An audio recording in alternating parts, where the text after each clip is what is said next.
जय श्री कृष्ण। ओम नमो भगवते वासुदेवाय नमः।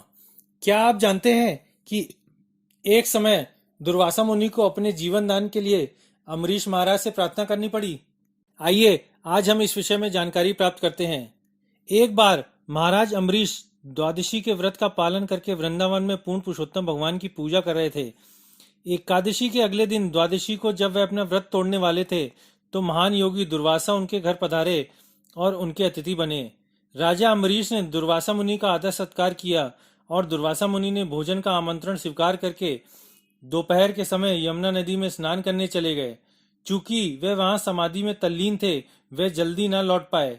महाराज अम्बरीश ने देखा कि व्रत तोड़ने का समय निकलता जा रहा है तो उन्होंने विद्वान ब्राह्मणों की सलाह अनुसार व्रत तोड़ने की औपचारिकता पूरी करने हेतु थोड़ा जल ग्रहण किया। दुर्वासा मुनि योग शक्ति से जान गए कि ऐसा हुआ है और वे अत्यंत क्रोधित हुए। लौटकर वह महाराज अम्बरीश को फटकारने लगे और जब इतने से भी संतुष्ट नहीं हुए तो उन्होंने अपनी जटा के एक बाल से कालाग्नि जैसा असुर उत्पन्न किया। लेकिन पूर्ण पुरुषोत्तम भगवान सदैव अपने भक्त की रक्षा करते हैं और महाराज अम्बरीश की रक्षा करने हेतु उन्होंने सुदर्शन चक्र भेजा, जिससे तुरंत ही उस अग्नि में असुर का विनाश हो गया। और फिर अम्बरीश महाराज के ईश्वालु दुर्वासा का पीछा करने लगा। दुर्वासा ब्रह्मलोक, शिवलोक तथा अन्य उच्च लोक में दौड़ते फिरे, लेकिन सुदर्शन चक्र के कोप से अपने आप को बचा न सके। अंत में वे बैकुंठ लोक गए और भगवान श्री नारायण की शरण ली।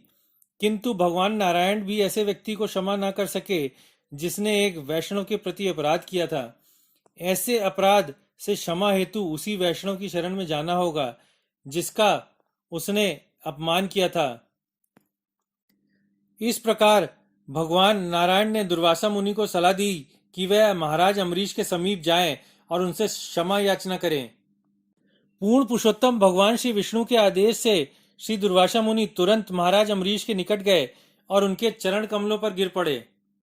महाराज अम्बरीश स्वभाव से अत्यंत विनम्र होने के कारण लज्जित हुए, क्योंकि दुर्वासा मुनि उनके चरणों पर गिर पड़े थे। अतएव दुर्वासा मुनि को बचाने हेतु उन्होंने सुदर्शन चक्र की स्तुति करनी प्रारंभ की। जब महाराज अम्बरीश ने स्तुति की कि सुदर्शन चक्र कृपालु हो, तो सुदर्शन चक्र शांत होकर दुर्वासा मुनि को मारने से विरत हुआ। इस प्रकार दुर्वासा को सुदर्शन चक्र की कृपा प्राप्त हो गई। इस प्रसंग से हमें यह पता चलता है कि नारायण भगवान के भक्त सर्वोपरि हैं और उनकी रक्षा स्वयं श्री भगवान करते हैं। आशा करते हैं कि महाराज अम्बरीश और दुर्वासा मुनि का यह प्रसंग आपको अच्छा लगा होगा। कृपया लाइक, शेयर और सब्सक्राइब करना ना भूलें। जय श्री कृष्ण।